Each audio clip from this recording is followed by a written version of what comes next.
Hello, everybody. Welcome to Sick of Shit Broadcasting. I'm the host of this program, Mr. Sick of Shit. Because just like you, as usual, I'm sick of the shit. And there is more today to be sick of. 2 big banks, not the least of which is Chase, not unsurprising. Chase Bank and one called NatWest. Both are now requiring documentation when you go to the ATM to prove that you are who you are and give evidence of what it is that you actually want to do with your money if you are going to withdraw $2,000 or more. Likely they're doing this in the bank as well. I don't know why they would be doing this at the ATM unless it's because they're such big banks and they cater to very wealthy people who probably at some times maybe need to be able to get $2,000 at a time out of an ATM. I don't know. But I find that odd unless that's the reason, because when I was banking with PNC and even now that I am using a credit union, they won't let me get more than $500 a time at the ATM. So I'm not sure exactly why unless it is because they deal with people who have so much money, like business people and what have you. But chances are that if these banks have began requiring documentation and proof that you are who you are when you go to the ATM to get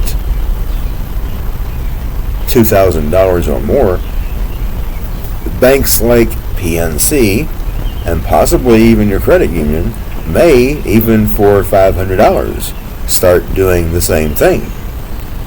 It could, I'm not saying it will, but it could get to the point that they decrease the amount that you can get out over time more and more until to get anything out, you have to show proof of not only who you are, but evidence that you're going to buy this, that, or the other thing.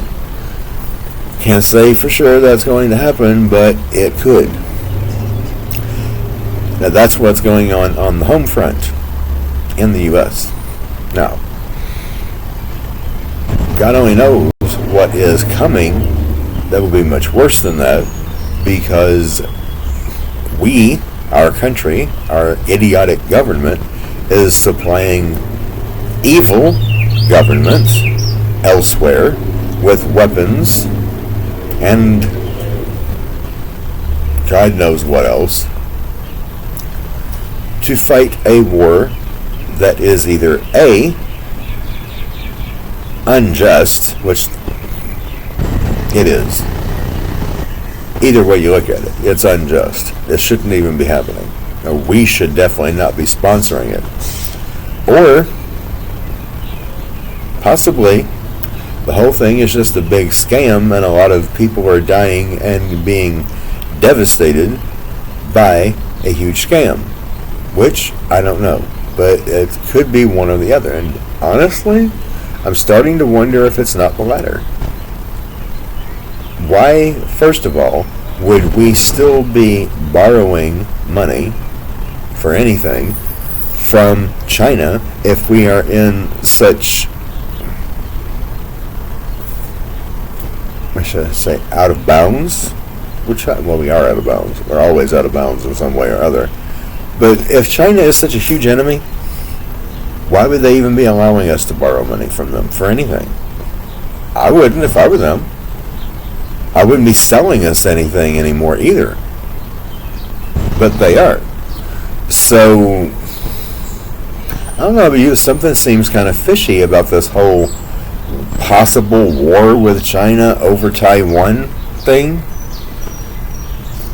And I'm starting to wonder if there's really any validity at all to what's going on between Russia and Ukraine. Are a lot of people just being killed unnecessarily and having their lives devastated for something that is just possibly, I wouldn't say make-believe, but if the reasoning may be make-believe. Maybe they're all in cahoots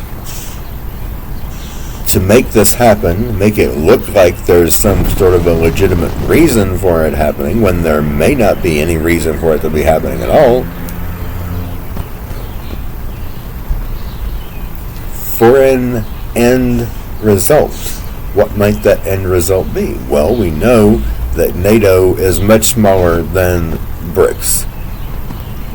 And maybe NATO isn't really fighting against BRICS, but making it look like they're fighting against BRICS to bring the entire world into BRICS. But they have to have the support of these NATO countries, the people in these NATO countries. How are they going to get that if they let those people know, including us, that they're doing all of this in order to bring us into it? Because they know that they can't. NATO is absolutely incapable of winning any war against all these BRICS countries. There's just way too many of them with way more military might than NATO has.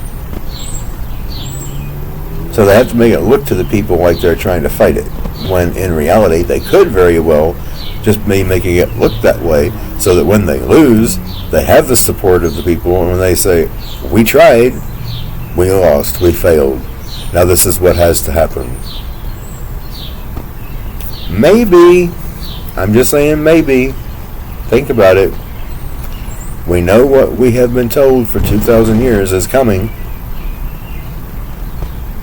I wouldn't put it past them to be very sneaky and get it done in the most sneaky way that they can, making it look like they tried to do something good when in reality the whole time they were working toward evil.